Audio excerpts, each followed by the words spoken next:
Mari kita berdoa. Bapa Surgawi, Bapa yang mengasihi kami, yang kami sembah dalam nama anak-Mu Tuhan Yesus Kristus. Terima kasih Tuhan untuk pagi hari ini. Kami boleh bangun dengan selamat dengan tidak kekurangan suatu apapun. Dan saat ini Tuhan, kami mau bersekutu dengan Tuhan, beribadah, memuji muliakan nama Tuhan, dan mendengarkan kebenaran firman Tuhan melalui channel YouTube ini. Berbicara bagi kami Tuhan, karena kami telah siap untuk mendengarkan kebenaran firman Tuhan. Dalam nama Yesus kami sudah berdoa dan mengucap syukur. Amin. Shalom ibu bapak saudara terkasih dalam nama Tuhan kita Yesus. Bertemu kembali di channel Rionando Butar-Butar dalam khotbah 5 menit aja atau kelima untuk renungan harian. Renungan pada hari ini saya ambil dari kitab Ibrani pasal 13 ayat yang ke-9. Demikian kesaksian firman Tuhan. Janganlah kamu disesatkan oleh berbagai-bagai ajaran asing, sebab yang baik ialah bahwa hati kamu diperkuat dengan kasih karunia dan bukan dengan pelbagai makanan yang tidak memberi faedah kepada mereka yang menuruti aturan-aturan makanan macam itu. Hati yang diperkuat dengan kasih karunia. Ibu bapak saudara terkasih dalam nama Tuhan kita Yesus, kasih karunia Allah yang telah dinyatakan dalam hidup kita, itulah yang paling penting dan utama dalam hidup ini. Kasih karunia Allah tidak memandang yang namanya hal-hal yang duniawi, namun kasih karunia Allah sungguh sangat nyata dalam hidup kita ketika Kristus mati bagi kita, menebus segala dosa pelanggaran kita.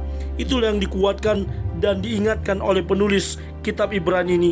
Bagaimana penulis kitab Ibrani mengingatkan kita dan menasihatkan kepada kita, termasuk juga kepada penerima pada saat itu dan kepada kita pada saat ini, bahwa mereka jangan mau disesatkan oleh berbagai-bagai ajaran asing. Ajaran asing yang dimaksud dalam bagian ini tampaknya mereka yang mengajarkan bahwa keselamatan tidak cukup hanya melalui atau oleh karya Yesus Kristus yang telah mengorbankan dirinya mati di kayu salib.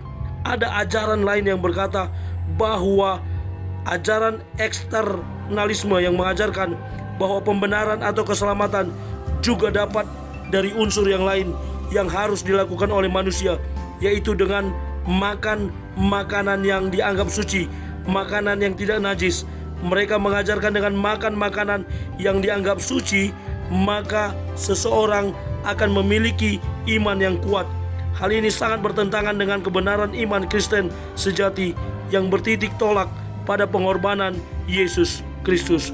Sebagai kasih karunia yang telah kita terima melalui Yesus Kristus, kita dibenarkan dan didamaikan dengan Allah. Hanya oleh karena kasih karunia Yesus Kristuslah kita diselamatkan. Oleh karena itu ibu bapak saudara terkasih, penulis kitab Ibrani ini lagi mengingatkan dan menegaskan bahwa hati orang percaya diperkuat oleh kasih karunia Allah. Sangat jelas dikatakan dalam ayat ini bagaimana penulis berkata yang paling baik, yang paling tepat adalah bahwa hati kita diperkuat oleh kasih karunia Allah, bukan oleh aturan-aturan lain seperti makanan sebagaimana yang disesatkan oleh pengajar-pengajar lain. Dan satu hal yang penting, bahwa kasih karunia Yesus Kristus yang sempurna dan yang kekal tidak merubah, merupakan dasar yang kokoh bagi iman pembenaran dan keselamatan orang percaya. Karena itu ibu bapak saudara, mari kita sebagai para pengikut Tuhan, sebagai para pembaca, sebagai orang Kristen pada saat ini boleh tetap dikuatkan oleh kasih karunia Allah dan jangan mau disesatkan oleh pengajaran-pengajaran yang tidak benar, apalagi hal-hal yang tidak berfaedah kepada mereka yang menuruti aturan-aturan, secara khusus dalam nas ini aturan makanan. Saya mengutip beberapa perkataan bijak para penulis, yakni Jack Canfield, seorang motivator dari Amerika, berkata, Tuhan, tidak ada keajaiban yang lebih menakjubkan daripada cinta.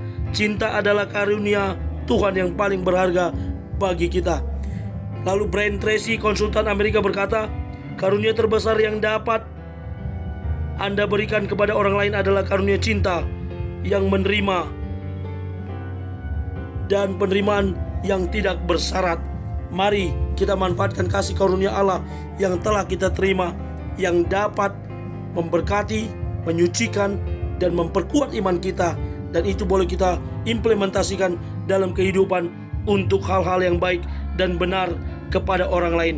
Kiranya Tuhan memperkuat iman kita, kiranya Tuhan meneguhkan iman kita untuk tetap setia kepada Dia, Tuhan dan Juru Selamat hidup kita yang kekal, yang telah menyelamatkan jiwa kita.